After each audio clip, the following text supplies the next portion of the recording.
Hi again, Sam here with part 5 of 5, talking about elastic versus inelastic tourniquets and the experiment that I've been working on. So I can say going into all of this, I didn't know what to expect. So narrow versus wide, elastic versus inelastic, ratcheting versus windlass. Lots of things were learned in all of this. I had to go buy an S-mark and a Russian S-mark, the full stop, the Tourniquet, the rats. It's been educational just getting exposed to these different tourniquets and trying to figure them out. So before drawing any conclusions, I just want to say a little more backstory on why I got into this. Roughly 6 months ago or so, I saw an article in the Journal of Special Operations Medicine. This is from 2016. The title of it was Significant Pressure Loss Occurs Under Tourniquets Within Minutes of Application. Shortly after seeing that article, I saw an Instagram Live with Dr. Andrew Fisher.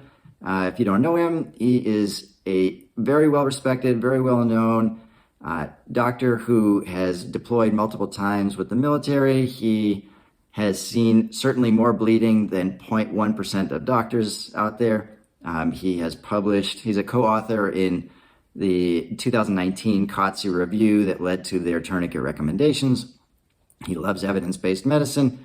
And so in this Instagram Live, he was talking with a member of Snake Staff Systems. They have put out the ETQ. And he said a few things in a short amount of time that got my neurons going. And I took a little screen capture. I'll show you that here, and then we'll talk about it some more after that. I'll challenge you with this, though, is by far the majority of people that come with tourniquets on, they have palpable pulses. So even though tourniquets are being applied, they're not effective. Yeah.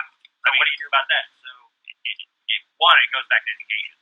Now, in the case of someone arriving at the hospital with a tourniquet on and the pulse is still palpable, was the bleeding severe enough to require a tourniquet in the first place? And that's another issue, is the majority of tourniquet applications do not require a tourniquet. A lot of the proper tourniquet application has to do with the degree to which you get strapped tight. Oh, it actually all has to do with the tight strap tightness. And All right. So point number 1, the majority of patients who arrive with tourniquets applied have palpable pulses. I've spoken with other people and they say they run into this all the time too. Dr. Fisher feels like this is a problem. I think it's a problem too. My point from all of this is the problem is not a small sliver of a problem. This is a huge problem that needs to be addressed because patients who have venous tourniquets and not arterial occlusion, they're being made worse. And plus, when you put them on, there is not just risk, patients hurt.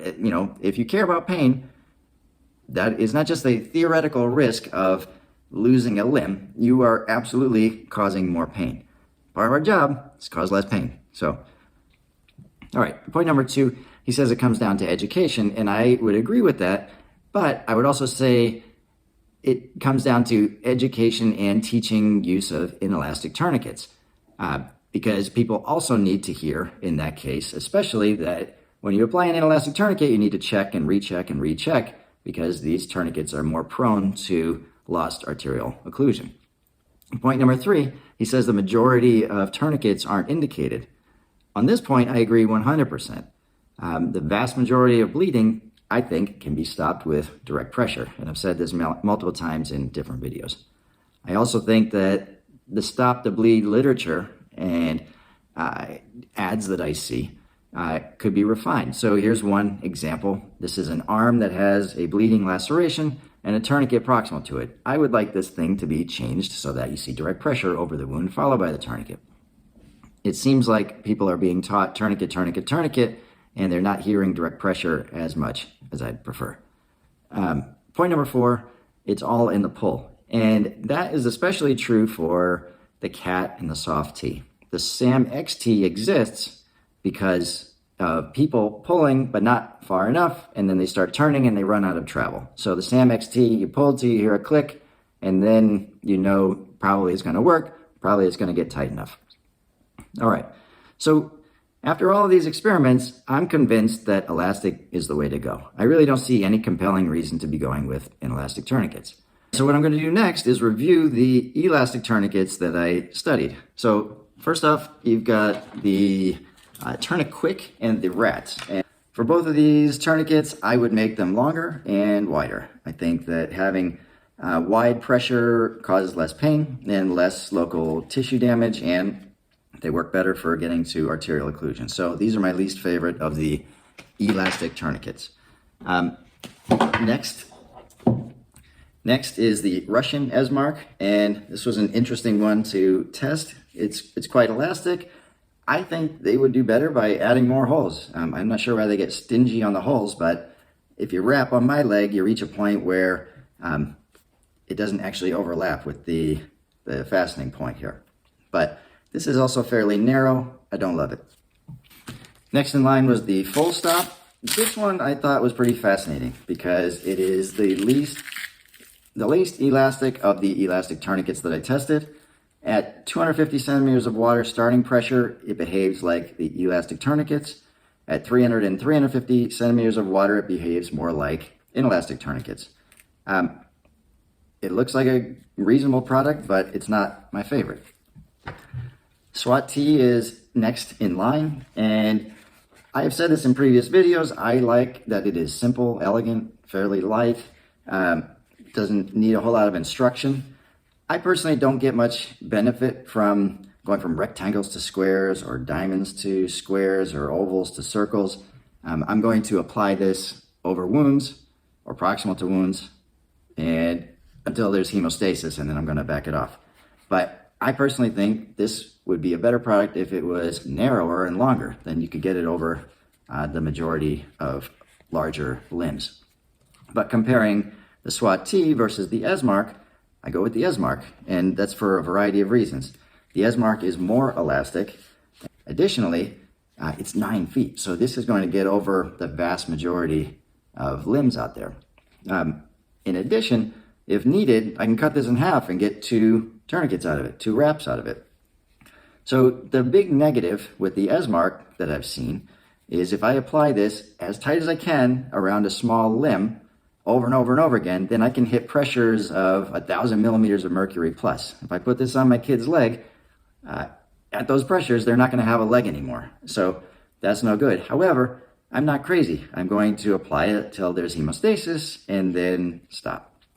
All right, next in line is the simple blood pressure cuff. And some of you may roll your eyes, and that's reasonable, but the beauty of a blood pressure cuff is it's wide. I can finely adjust it, blow it up to the point of hemostasis, and then back it off. It's very controlled. I'm not exceeding pressures. I'm causing less pain with this, but the downside is the Velcro on a large limb can slip.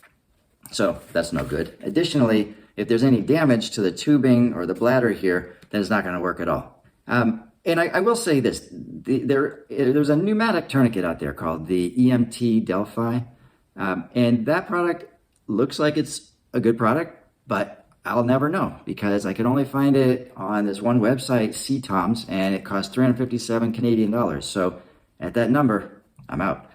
So that leads to the marketing moment here, Slishman Pressure Wrap. It's very light, it's wide enough, I have many options with it. I can go wide, I can go narrow, I can put it over wounds that are not bleeding. I can use this for sprained knees and ankles, and it's not very expensive either. So Slishman Pressure Wrap, my favorite tourniquet. Even if it's not your favorite tourniquet, I hope that this series of videos has at least made you think, why are inelastic tourniquets not using any elasticity at all? I think that every one of them can be improved with a touch of elastic. So hopefully this string of videos will lead to changes and hopefully less bleeding. That's all. Ciao.